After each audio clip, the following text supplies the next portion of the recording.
بسم الله الرحمن الرحيم. الحمد لله والصلاة والسلام على رسول الله محمد وآله وصحبه ومن اهتدى بهداه. رب اشرح لي صدري ويسر لي أمري واحلل عقدة من لساني يفقه قولي. سورة الانشقاق أوشيان طبعا وقوها وشيوكان دي كم مكية، طبعا بابتكاني باسي غدا وكارساتكاني قيامته بابت عقيدين كسرتاي سورتك باس كردني كومالك مشهدي ترسناك قيامت پاشا بەشێکی دیکەی باسی سەرنجام و مەسیری ئینسان بە چاک بە خەراپ و پاشان هەڵوێستی بتپەرستەکان سەبارەت بە قورئان و کۆتا سوورەتەکەش یا کۆتایی سوورەتەکەش باسی سەرزەنشتی ئەو کەسانەیە کە ئیمان بە قورئان ناهێنن یا لە بەرامبەر قورئاندا ملکەج نابن. دەفەرمێت ئیذا السەماء انشقت، کاتێک ئاسمان درز درز و کەلێن کەلێن بوو. ئیذا السەماء انشقت، کاتێک ئاسمان درز درز و کەلێن کەلێن بوو بەهۆی ئەو لەرزە و ڕووداوە سامناکەی کە بەهۆی شوکردن بە سووردا دروست دەبێت کە کاریگەری لەسەر زەوی و شاخ و باڵەخانە و بە دواتر کاریگەری بەسەر ئاسمانیشەوە دروست دەکات. ئیذا السەماء انشقت، کاتێک ئاسمان درز درز و کەلێن کەلێن بوو. و ئەذینەت لربها، ئەذینەت یعنی ملکەج بوو، گوێڕایەڵ بوو بۆ پەروەردگاری. و حقت یعنی دەبێ ملکەچیش بێ، شایستەی ئەوەشە ملکەج بێ، بۆ چونکە مەخلوقی خوایە، دروستکراوی خوایە، ناکرێ ملکەج نەبێ.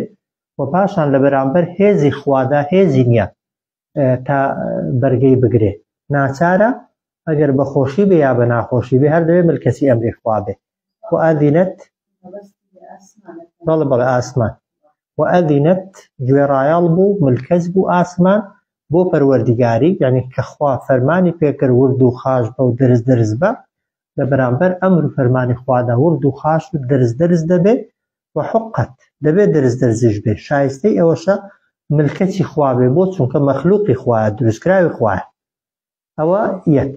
وإذا الأرض مدت، و کاتێک زەوی مدت ڕاخرا، یعنی هەرچی بەرزایی و نزمایی هەیە تێیدا نەما، بە باڵەخانە و بە بەرزایی و نزمایی و گرد و تەپۆلکە و شاخەوە هەر هەمووی وەک دەڵێ سەرەتا جوڵێندرا و دواتر لەگەڵ زەوی تەخت کرا و یەکسان کرا کە هەموو زەوی دەبێتە زەویەکی یەک تەخت بەبێ ئەوەی هیچ بەرزایی و نزمیەکی تێدا بێ. وإذا الأرض، و کاتێک زەوی مدت ڕاخرا تەخت کرا. وألقت هەڵیدایە دەرێ، ما فيها هەرچی لە ناویدایە، هەرچی لە ناویدایە لە مردوو، لە کانزا، لە مەعادین، شتی وەک دەڵێ زیندوو مردوو. وتەخەلەت بەتاڵ، هیچی تێدا نەما، کە هەرچی لە ناویدایە هەر هەمووی لەگەڵ لەرزە و جوڵەکەی دەیهێنێتە دەرێ، هیچی تێدا نامێنێ، نە مردووی تێدا دەبێنن، نە کانزا و مەعادینە گرانبەهاکان کە لە ژێر زەویدا هەنە هیچی بە شاراوەی دەبێنێتەوە.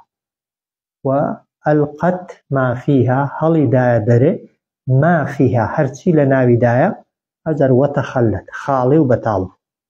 ئەوجار وأذینەت ملکەج بوو ئەوجارەی زەوی، لربها بۆ پەروەردگاری.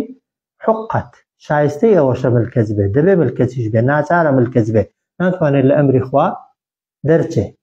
وأذینەت لربها ملکەج بوو بۆ فەرمانی پەروەردگاری.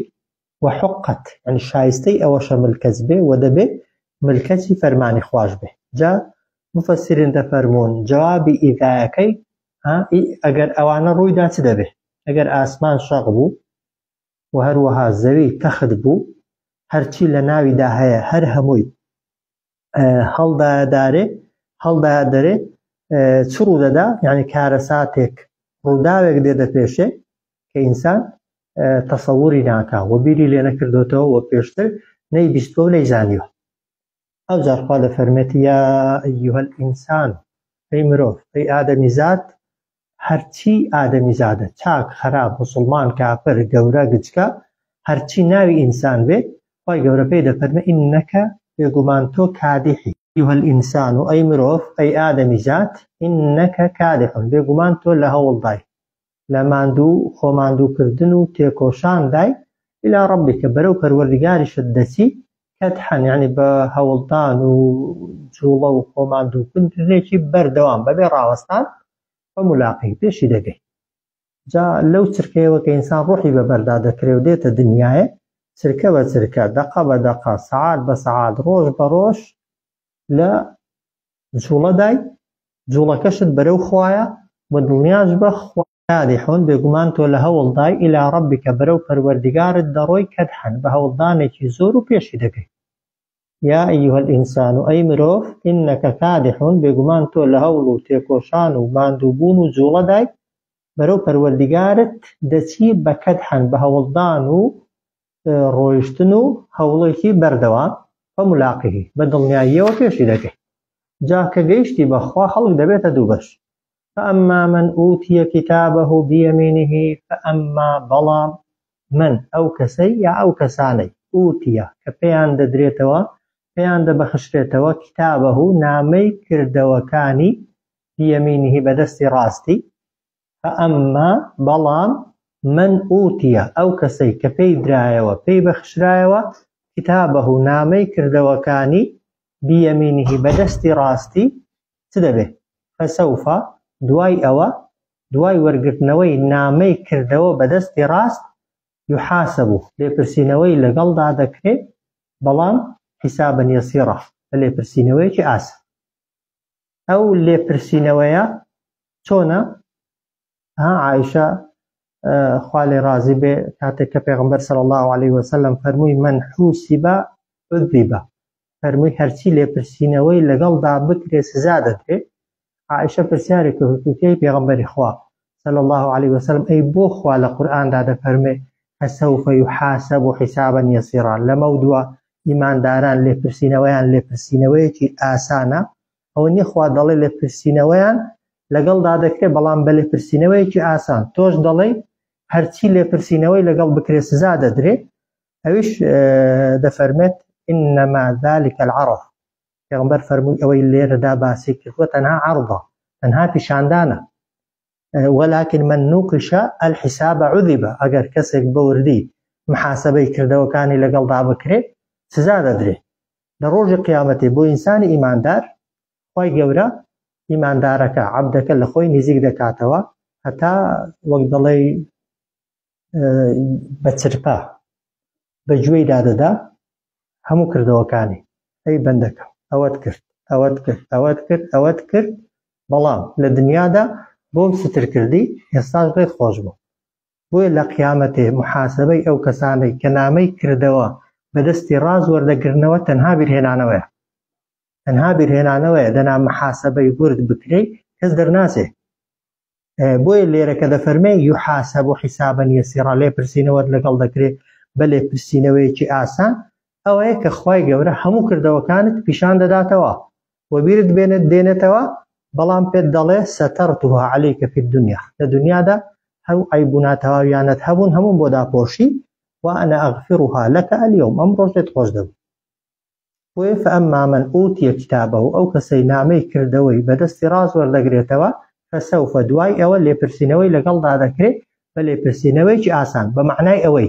کردەوەکانی پیشان دەدرێنەوە بەڵام دوای ئەوەی کە کردەوەکانی پیشان درانەوە خوای گەورە بە ڕەحمی خۆی بە فەضلی خۆی بە مەغفیرەت و لێخۆشبوونە بێ سنوورەکەی خۆی بۆت سرتر دەکات و بۆت دادەپۆش ئەوجار کە نامەی کردەوەت بەدەستی ڕاست وەرگرتەوە و لە محاسبە ئاسانەکەی دەرچووی وينقلب دەگەڕێتەوە ئەو کەسە ئیماندارە إلى أهله بۆ ناو کەسوکاری خۆی مەسرورە بە ئەو پەڕی دڵخۆش لە شوێنی کە هاوار دەکە ها ئومقرأ کتابیە ئینی ظننت ئەنی ملاق حسابیە لەبەرەوەی بەدەستی ڕاست نامەی کردەوەی وەرگرتووە و دەزانێت دەچێتە باشتێ هاوار دەکە هەر کەسێک پێی بگات و بیبینێت و بیناسێ دەڵێ ئەوە نامەی کردەوەکانمە ئەو خوای گەورە بڕیاری چوونە بەهەشت و ڕەحمەت و میهرەبانی خۆی جا ئەوە دەبێت بەڵەن چ دڵخۆشیەک بێ بە بێگومانی وەسف ناکرێت دەگەڕێتەوە ناو کەسوکاری خۆی بە ئەو پەڕی دڵخۆشی خوا بەنسیبماکەوە بەشی یەک وأما من أوتي كتابه بەڵام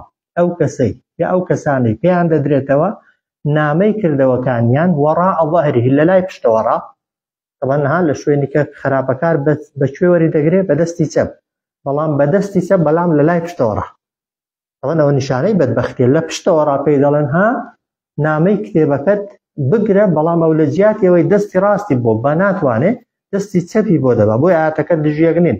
هێندێک شوێن دەفەرمێ بەدەستی چەپ، لێرە دەفەرمێ لە پشتەوە، بەڵێ لە پشتەوەڕا وەری دەگرێت بەڵام بەدەستی چەپ وەری دەگرێت. هەرکە بەدەستی چەپ وەری گرت دەزانێت قەوماوە. وأما من بەڵام ئەو کەسەی ئوتیە پێی دراوە کتابە و نامەی کردەوەکانی، یا پێی دەدرێتەوە نامەی کردەوەکانی وەڕاء ظەهریه وەڕاء لە لای پشتی ڕا، فەسەوف دوای ئەوە یەدعو دەپارێتەوە، هاوار دەکا ثبورا کە خوای گەورە بە یەکجاری بیمرێنێ، ڕوحی لێ بستێنێتەوە، ژیانی لێ بستێنێتەوە. لە دنیاە ئەوەی لی دەترسا مردن بوو، لێ ئەوەی تەمەنای دەکا، ئەوەی پێی خۆشە، ئەوەی حەزی لێ مردنە، بەڵام نییە. فەسەوف لەمە دووە یەدعو یعنی دەپارێتەوە، هاوار دەکات ثبور کە خوای گەورە بە یەکجاری بیمرێنێت و لە ناوی ببات و وەک دەڵێ هیچی دیکە بە زیندوی نەمێنێتەوە.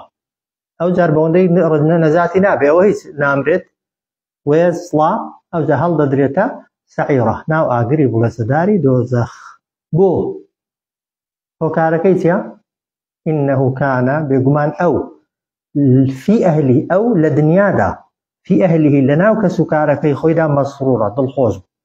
لە قیامەتێ عەکسی ئیمانداری، ئیماندار عادەتەن لە دنیادا خەمی قیامەتیەتی، خەفەتی قیامەتیەتی زۆر بە دنیا دڵی خۆی خۆش ناکە، وێ کە زیندوو دەبێتەوە زۆر دڵخۆشە.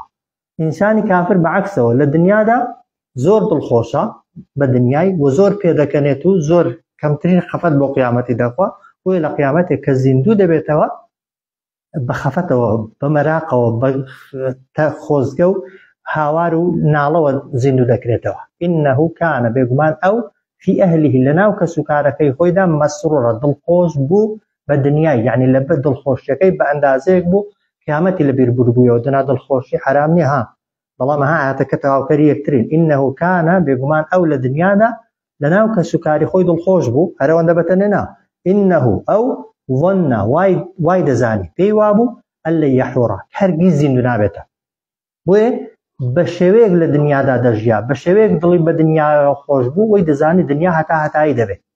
ئینەهو کانە فی ئەهلیه مەسرورە بێگومان ئەو لە دنیادا لە ناو کەس و کاری خۆی دڵخۆش بوو. ئینەهو ظن ئەو وای گومان دەبر پێی وابوو ئەلەن یەحوڕ هەرگیز زیندوو ناکرێتەوە. بەڵام خوا دەفەرمێ بەلا یعنی بەڵێ زیندوو دەبێتەوە، نەکەر زیندوو دەبێتەوە. ئینە ڕەبەه بێگومان پەروەردگاری ئەو کەسە کانە بهی بەو کەسە لە دنیادا بەسیڕە بینا بووە، هەرچی کردوویەتی لە دنیادا خوا بینیویەتی. بەلا یعنی بەڵێ کەسەکە زیندوو دەکرێتەوە، ئەو جار هەرەوەندە نییە زیندوو دەکرێتەوە. ئینە ڕەبەه کانە بهی بێگومان پەروەردگاری ئەو کەسە بێ باوەڕە کانە بهی لە دنیادا بە کار و کردەوەی ئەو کەسە بەسیڕە بینا بووە، یعنی لەسەر کار و کردەوەکانی خۆی پاداش وەردەگرێتەوە و سزا دەدرێت. هۆکارەکەی خراپە و تاوانەکانی خۆیەتی کە خوا بینیونی و لەسەری نووسیون، ئەوە نیە خوای گەورە نەعوذ بالله ستەمی لێ کرد. ئەو بەشی یەکەم. بەشی دووهەمی سوورەتەکەی خوای گەورە جارێکی دیکە سوێن دەخوا دەفەرمێ فەلا ئوقسیم بالشەفق، سوێن دەخۆم خوا دەفەرمێ بە سوورایی دوای خۆر ئاوا بوون. کە خۆر ئاوا دەبێت سووراییەک لە خۆر ئاوایەوە پەیدا دەبێت کە نیشانەی بوونی نوێژی مەغریبە. طبعاً هەتا سووراییەکە لێ بێ کاتی نوێژی مەغریب دەبێنێ و کەنا نەما دەبێتە عیشا. لەبەر ئەوەی کاتی ئەنجامدانی نوێژە و یەکێکە لە فەرزەکان و لە واجباتەکان کە ئینسان تێیدا پەیوەندی بەخواوە دەکا، خوای گەورە سوێندی پێدەخوا. فەلا ئوقسیم سوێن دەخۆم بالشەفق بەو سووراییەی کە لە دوای خۆر ئاوابوون لە خۆر ئاواوە پەیدا دەبێت.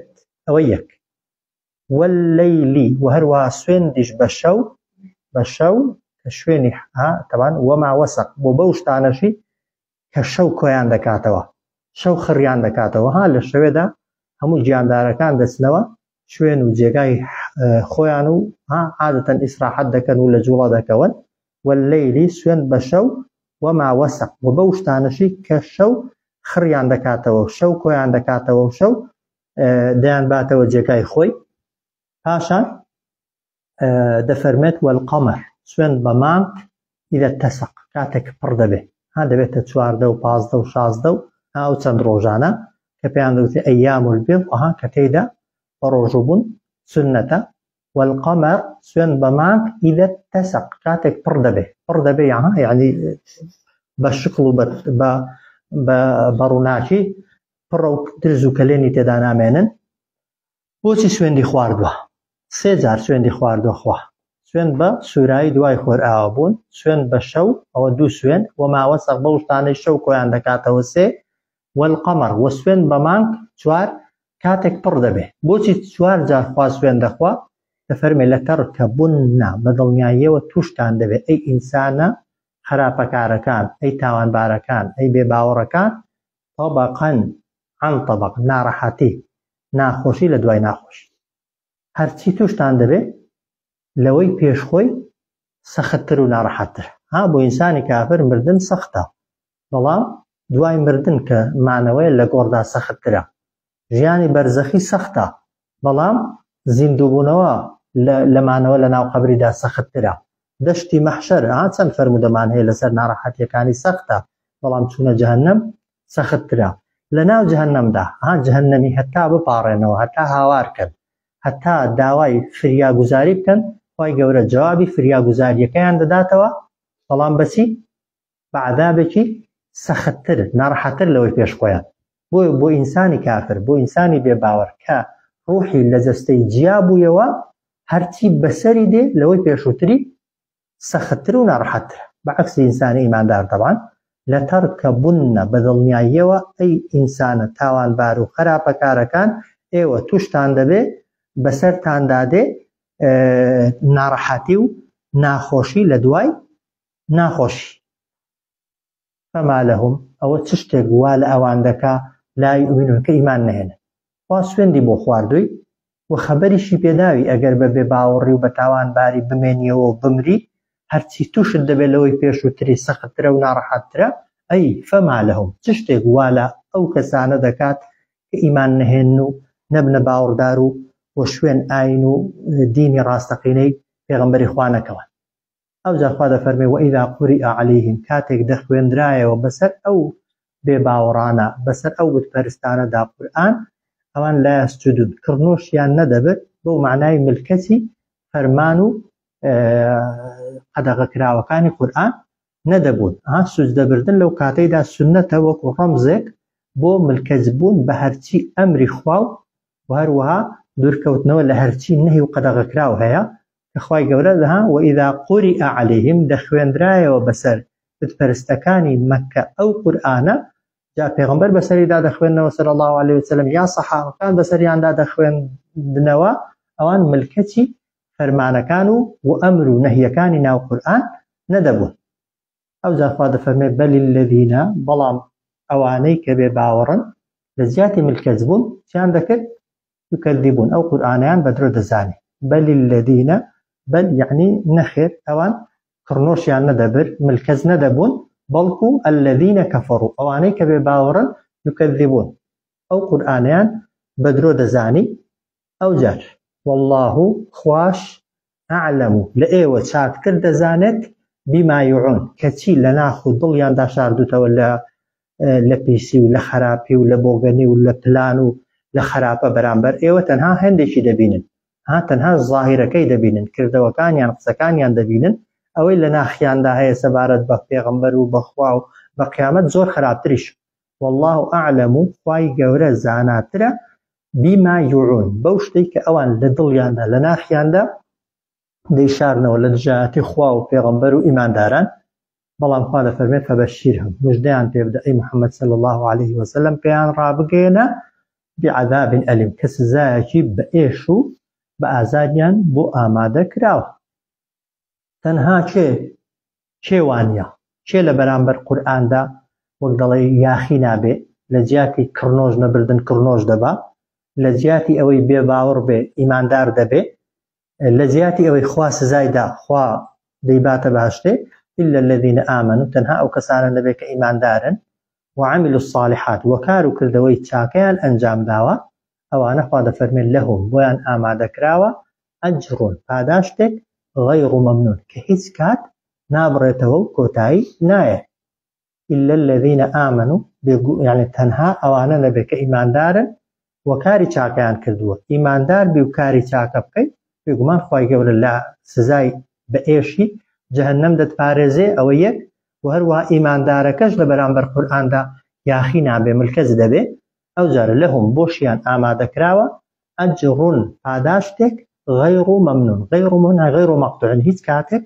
کۆتایی پێ نایە هەر کە دەستی پێکرد طبعاً خۆشیەکانی ئینسانی ئیماندار نهایەتی نییە بەڵکو وەکو چۆن بۆ کافرەکان ناڕەحەتی لە دوای ناڕەحەتی دێ بۆ ئیماندارانیش هەر لە سەرمەرگدا هەتا ڕوحیان دەردەچێ نەوعە زەحمەت و ناڕەحەتیەکەیە لەنا هەرچی دێت لەوەکەی کە چاکترە و باشترە بۆیە لە ژیانی بەرزەخیدا هەمیشە ئینسانی کافر خراپەکار تەمەنای چ دەکا تەمەنای ئەوەی دەکا خۆزگەی ئەوەی دەخوازێ قیامەت نێ تا خێرتر بێت و دوا بکەوێ ئینسانی ئیماندار بەعەکسەوە هەمیشە خۆزگەی ئەوەی دەخوازێ ڕۆژێک زووتر قیامەت دابێت و زیندوو بێتەوە بۆ چونکە دەزانێت نەتیجەکە و سەرنجامەکەی سەرنجامێکی باش خوای گەورە بەنسیبمان کەوە